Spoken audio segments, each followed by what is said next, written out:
We come before you to give thanks to our Pastor Rory who will give the message this morning to us, O Lord. May it enrich our mind, our body, and soul and spirit on what you will tell him to say for us. Lord Jesus, bless him and always be with him, that all his endeavors and desires in life will be granted, O Lord. Lord Jesus, we pray for our family, our family, O Lord, that that all of us, all the members will always praise you and will know more about you, O Lord, through this medium, O Lord. We ask this in the name of Jesus Christ, our Lord and Savior. Amen. Amen and amen. Thank you, Kuya Virgil. Opo.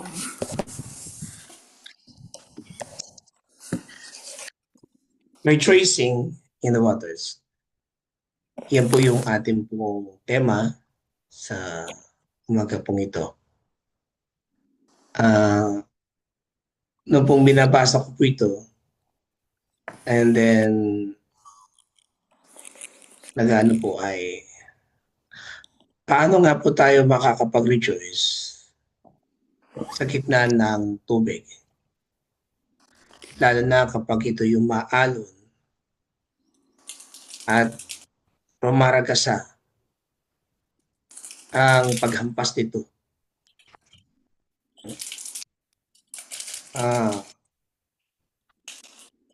Nakakapag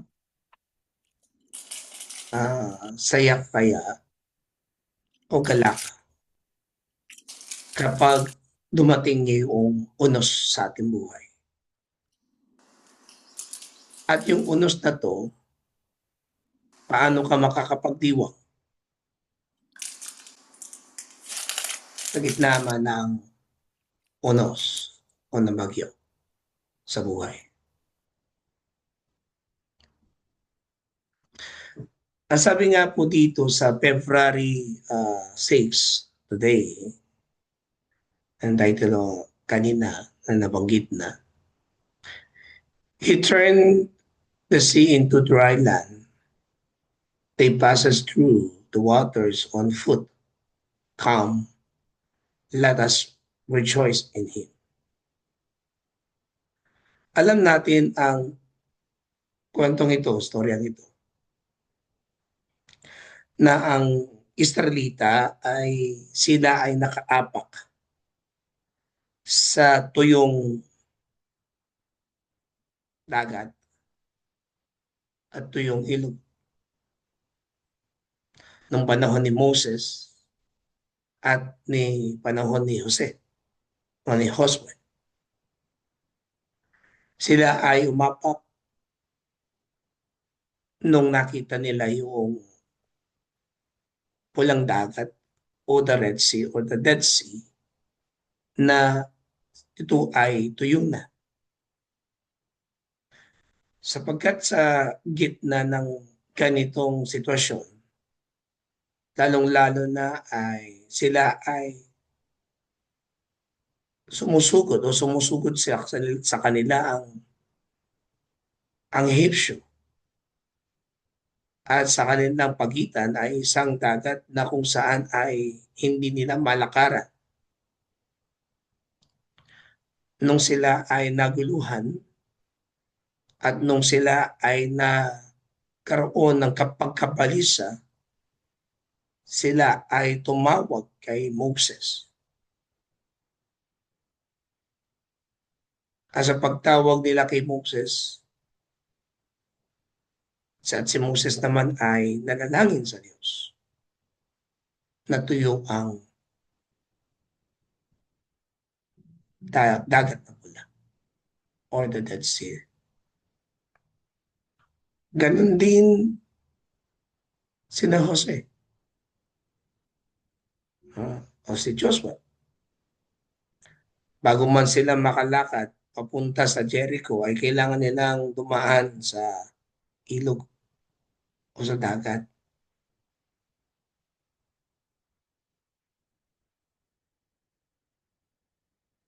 Ang sabi ng Panginoon ay dalhin ninyo ang kaban ng bayan o kaban ng tipan at ito ang magbibigay sa inyo ng ano upang makalakad kayo ngayon nangyari.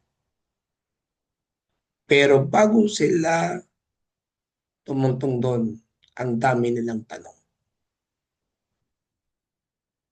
Tunghayan natin ang devotion ngayong umagang ito.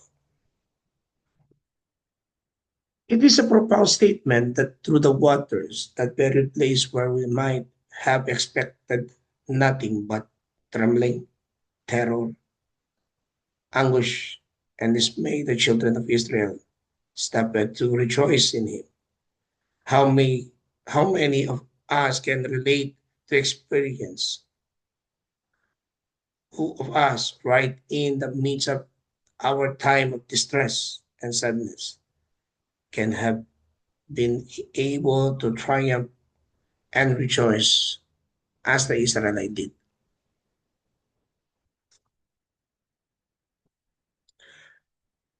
Lahat dumaan sa libis ng panganib ng buhay. O sa gitna ng unos, kaya nga pang nating magalak o ngumiti man lamang.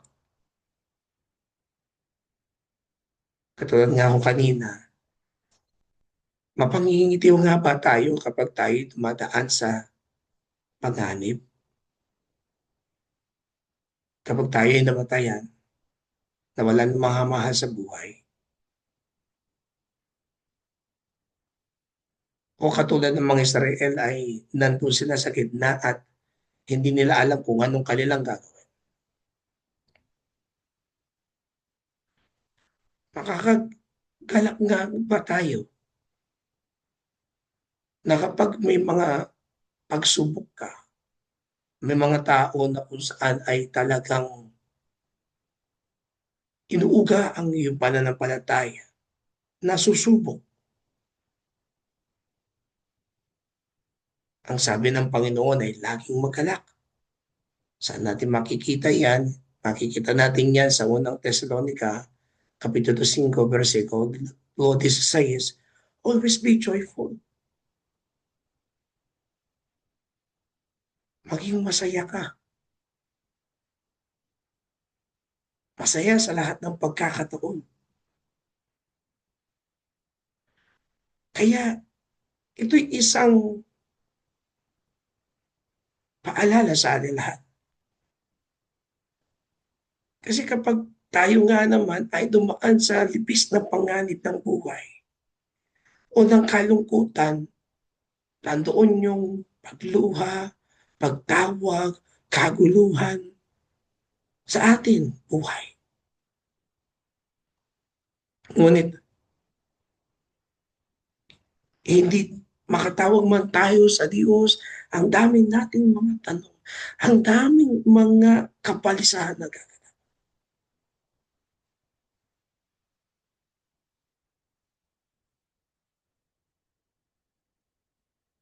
Pero alam natin ng Diyos ang gagawa ng paraan.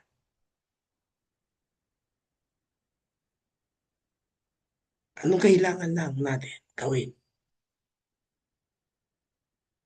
Ang sabi nga, kaya nga mga kapatid, basta't lagi lang tayo humingi ng gabay, lakas at tulong sa Diyos at sa kilos ng banal na Espiritu. Ask, boast, pray, and act. Kasi ang mga Israelita,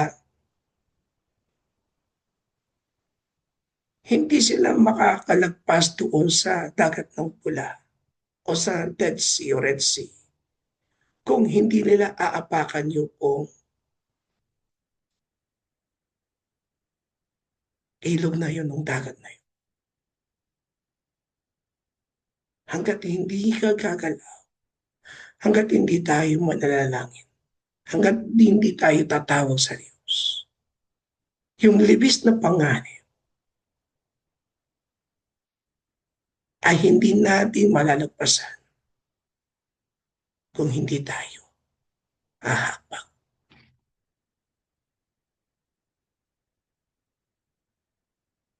How close God into us through His promises. And how brightly those promises shine. Yet during the times of prosperity, we lose sight of their brilliance. In the way of the sun and moon, it's a star from star. His promises become indescribable. And when the night fall deep, dark night of sorrow, and hosts of star being to shine, or begin to shine, bringing forth God's blessed constellation of hope and promises of comfort from His Word. Totoo naman din po ito. Kung titingnan natin ng pagputok ng David Selim, kikita mo, napaka-dilim nito. Pero sa gitna ng kadiliman ng kalangitan, lilitaw ang mga bituin, lilitaw ang buwan, at magliliwanag ay pinapakita yung kaningningan sa gitna ng kadiliman.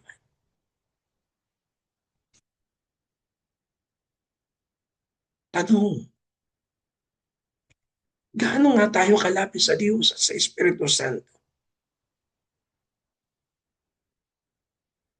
Katulad ng sa gitna ng dilim na lumiliwanag at hindi lungkot o dalamhati na nararanasan, o bigati bagkus ang kinang o ang glorya ng Diyos ang nadadama at sumasa atin lagi sa gitna ng unos, sa gitna ng problema.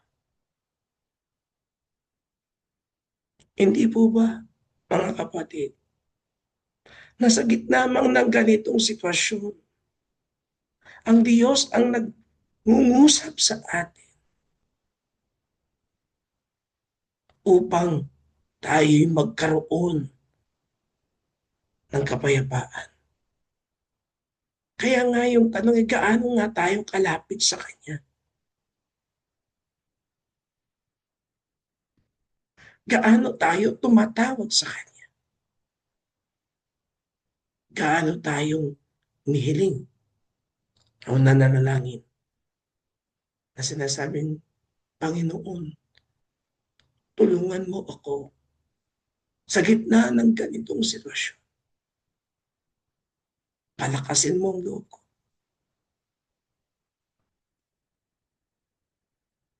Katulad ni Jacob, o just as Jacob experienced at Jabok, it is the only once the sun set and the angel of the Lord comes, restless with us.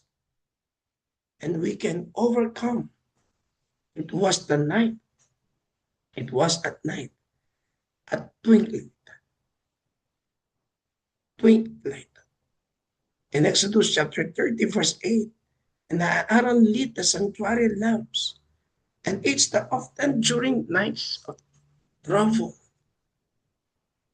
that the brightest lamp of the livers are set ablaze. Alam natin ang kwentong ito patungkol kay Jacob. Nung panahon siya nakipagpuno Diyos at hindi nga talaga niya binitawan. Pero yun ay David Selim. Nakipagpuno siya hanggat hindi niya nakuha ang pagpapala ng Diyos. Si Aaron ay ganun din. Siya yung nagbibigay o nagsisindi ng ilawan sa templo. At pag ito'y sindihan yung templo, nakikita ng bawat mga mananampalataya yung kaliwanagan, yung kapangyarihan ng Diyos.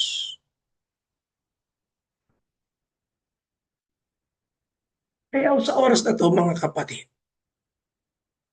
hilingin natin sa Diyos ngayon, katulad ni Jacob at ni Aaron, at hingin natin yung pagpapala at liwanag ng Diyos upang mapagtagumpayan ang bawat unos ng buhay. Hindi puro tanong, hindi puro iyak, hindi puro pagtutuda. Pagkus, ito yung panahon para tayo ay humingi ng kalakasan, ng liwanag sa gitna ng anumang pinagdadaanan sa buhay.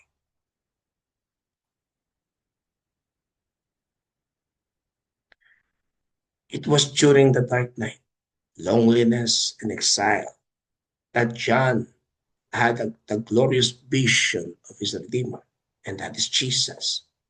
Many of us today have an island of Patmos, which produces the bright memories of God, enduring presence, uplifting grace, and love in spite of solitude and sadness. Nag-iisa si John. Dinala siya doon sa Patmos na walang taong kasama. Pero nung sabi niya, kaagad siyang nanalangin sa Diyos. Sa kanyang pag-iisa, hiniling niya kung ano yung plano ng Diyos sa kanyang buhay. Ngayon po, lahat po tayo mag-amute. Sabihin natin sa ating sarili, hindi ako nag-iisa, kasama ko ang Diyos.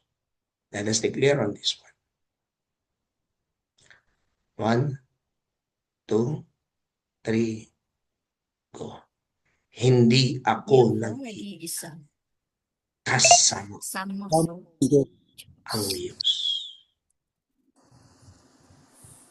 Napaka-powerful ng sadang deklarasyon ito. Are you feeling lonely? No. The Spirit of God is in us, is in you. God is with us.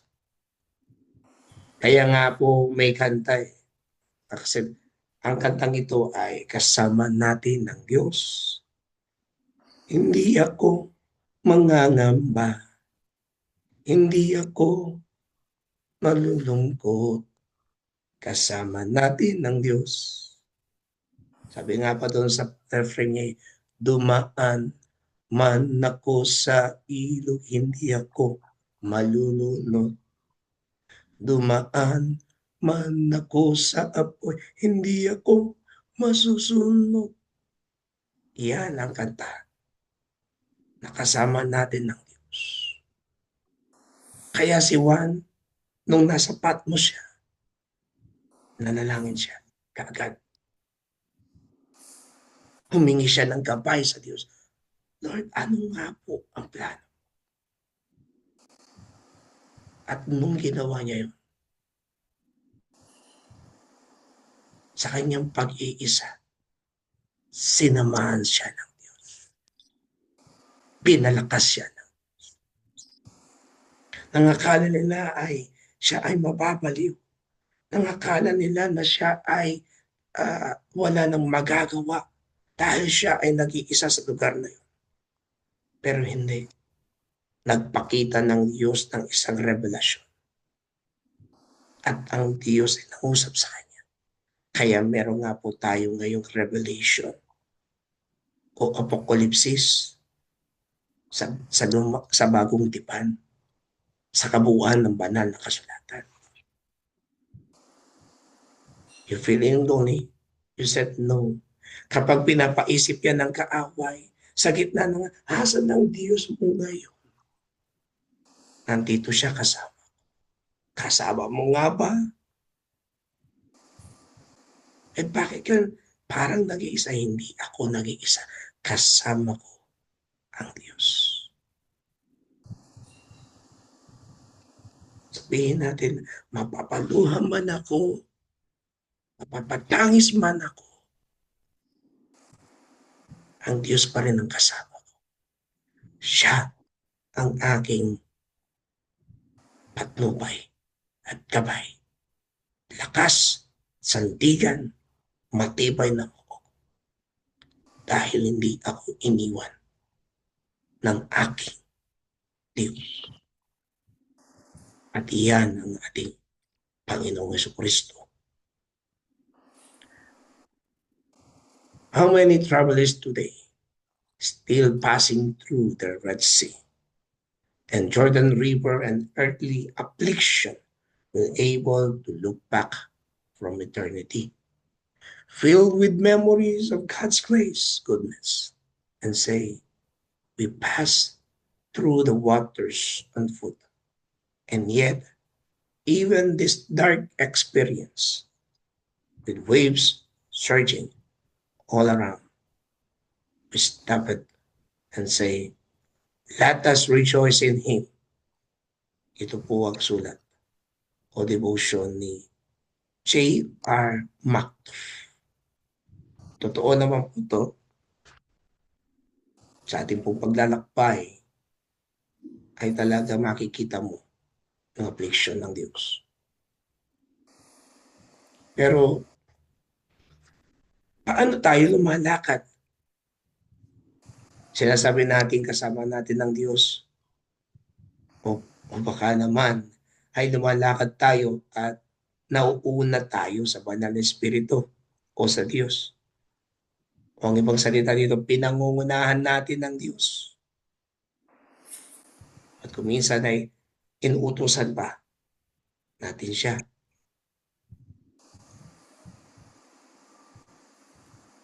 Kung ganun ang ating sitwasyon o kalagayan, mga kapatid, that we command God,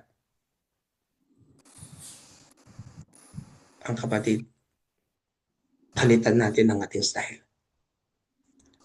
Hayaan natin ang Banal na Espiritu mag-lead sa atin. Hayaan natin ang Diyos ang siyang manguna sa atin. Hindi tayo. Let God lead us to this stream waters sa bawat bagyo ng buhay. Bago po ako magtapos, meron ako sishare ko mamaya. There I will give her back her vineyards, and I will make the valley of Angkor adorable. There she will sing. Yun. Ibabalik ng Diyos ang anuman nang wala sa atin. At ito ay maglalagay pa ng isang angklang ng pintuang pag-asa na kung saan ay makakapag-awit, makakapagtiwang tayo katulad ng mga Israel habang sila'y naglalakad doon sa tuyong ng dagat pula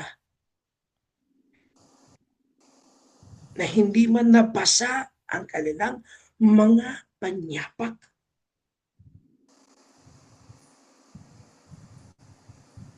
We can do that.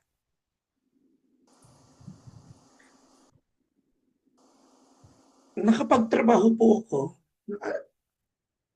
sa loob po nung nakaraang pong buwan ay dito ko po napatutuhanan na ako po ay may trabaho na. Sa loob po ng siyam na araw ay bigla na po akong tinanggal noong January 29.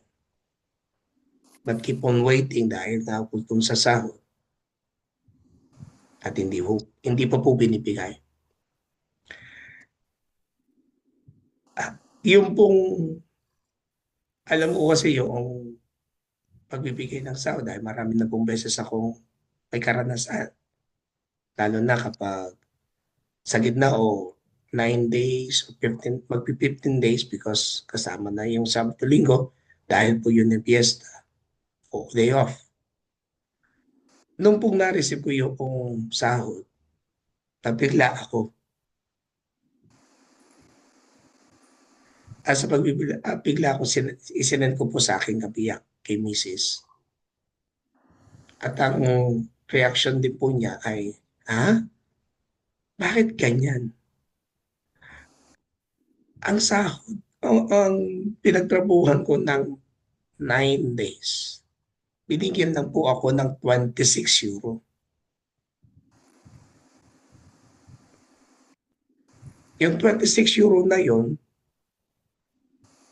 talagang bigla kami, maaari €200 ang maibibigay po sa amin, pero kung sa akin ay 26 ang ibinigay. Noong talaga pong medyo naano ako, ah, nabigla din, ano, pero hindi ako gano'n nag-ask for the Lord kung ano yung gagawin. Pero alam kong ang Diyos ang magli-lead sa amin sa ganitong sitwasyon. Dahil if kung ano man po yun, ay hindi ko maipaliwanag bakit gano'n ang empresa o yung kumpanyang pinagtrabahuan ko. Napakababa na maghapon ka maglalakad at tapos sa loob pa ng 9 na araw. Kaya ako, ang aming dalangin ay patuloy na ang Diyos ang siyang kumilos sa gitna ng ganitong pangyayari. At inihiling ko nga po sa Panginoon na patuloy na pangunahan po ako, bigyan ako ng karunungan upang sa paghahanap muli ng trabaho. At sa paghahanap ng trabaho, siya yung mapaparangalan at hindi ako. Hindi yung impresa lamang kung hindi siya ang may tataas. Kaya sa oras pong ito, mga kapatid, tunay ng Diyos ang siyang mag-usap sa atin sa awiting ito. At sa kanyang pangungusap, nawa ang unos o alon ng buhay ay maging kalakip ng ating awitin. Yan ko po kay Ate Finet ang paglilid po sa prayer ministry. Aming Diyos na makapangyarihan po sa lahat, patuloy kaming lumalapit po sa inyo, patuloy na hinihingi namin ang gabay, patnubay at lakas. Sa gitna naman ng mga alon sa buhay, sa gitna man ng unos, sa gitna man ng pinagdadaanan ng mga pagsubok, ang aming dalangin, Panginoon, ay patuloy na bigyan nyo kami ng katatagan, bigyan nyo kami ng lakas, at makita namin yung liwanag, makita namin, Panginoon, yung bawat gagawin mo sa aming mga buhay. Sapagkat nangyayari ito upang inibigyan nyo kami ng panahon at pagkakataon upang kilalanin ka, manumbalik sa iyo, sapagkat ito ang iyong akda upang kami ay lubos na makaniig sa inyong harapan. Lumapit, nakalapitan, at bawat pagyakap mo sa bawat mga anak mo na naririto, na nakikinig at kasama, nagpupulit, nagpapasalamat. Salamat po. Ito ang aming dalangin sa tanging pangalan ni Jesus. Amen at Amen. Ate Finet, babalik ko po sa inyo. Salamat po.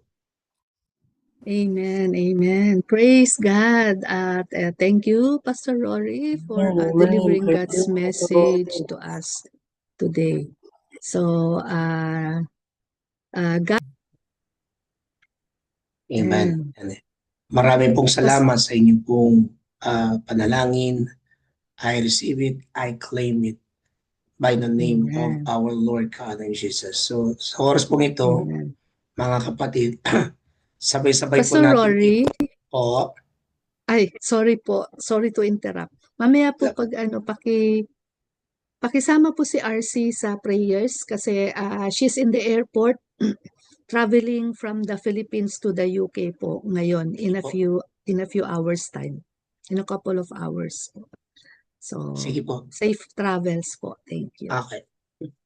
Sige po, mga kapatid. Sabay-sabay po natin itong ipanalangin. Lahat po tayo mag-unmute. I am no longer my own, but yours. yours. Put me to what you will. Place me with whom you will. Put me to doing. Put me to Put me suffering. to suffer. Let me be put to work for you, work for you, or set or set aside for you, praised for Praised you, for you, criticized. or criticized for you. Let me be full, let me be empty. Let me have all things, let me have that nothing. we have nothing. I am freely and fully freely surrender all things to your glory and service. And now, O wonderful and holy God, Creator, Redeemer, and Sustainer, you are mine and I am yours. So be it. And the covenant which I have made on earth, let it also be made in heaven. Amen and Amen. Amen. Sabay-sabay po tayo pong ipanalangin sa oras po ito, mga kapatid. Let us have a 1 minute for praying blast.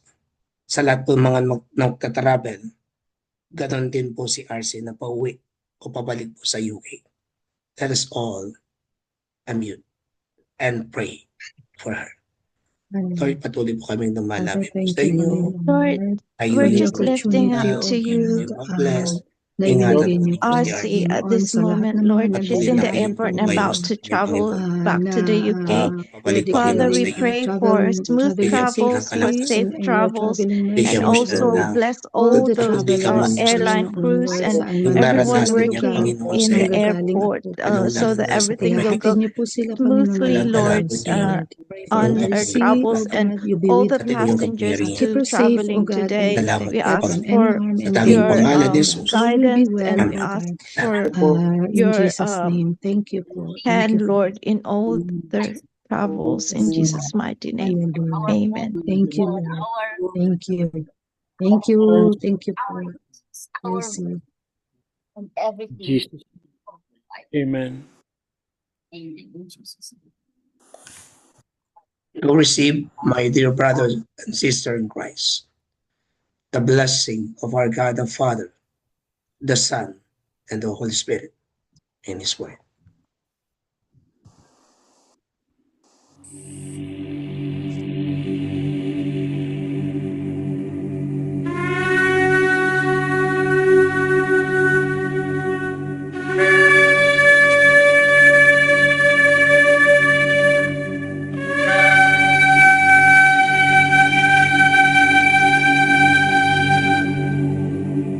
יברכך אדוני וישמרך. יאר אדוני פניו אליך ויחונקה. יישא אדוני פניו אליך וישם לך שלום. The Lord bless you and keep you. The Lord make his face shine upon you and be gracious to you. The Lord lift up his countenance upon you and give you peace. Amen. Amen and amen.